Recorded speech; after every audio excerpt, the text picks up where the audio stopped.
Ito po mga boss ang tinatawag nilang Wawa.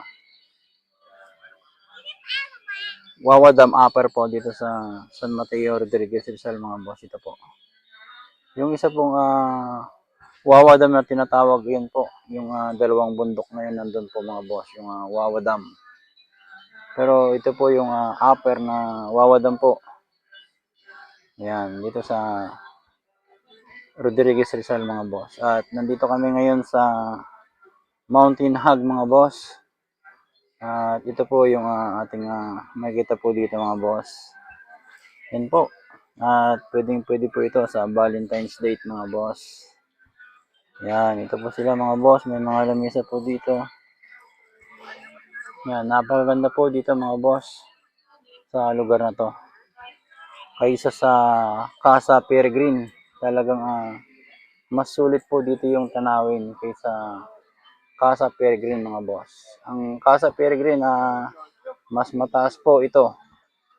Ang Mountain Hug, mas mataas po ito mga boss. Kaya sa mga oras na to, 11 o'clock na po mga boss ng umaga. Pero malamig pa rin. Dahil napakarami po ng mga punong mangga po dito mga boss. Kaya sulit po dito mamasyal. Yan po yung mga lamesa po dito. At pwede rin po kayo mag-overnight dito mga boss. May mga room po dito, rooms. At mga pagkain po sila dito. Yan po. Napakagandang tanawin po ito mga boss. Sa mga naghahanap po ng lugar sa mga Valentines, ito po. Perfect po. Pwede po ito sa gabi mga boss. Yan po. May overnight po sila dito. Camping mga boss. Yan.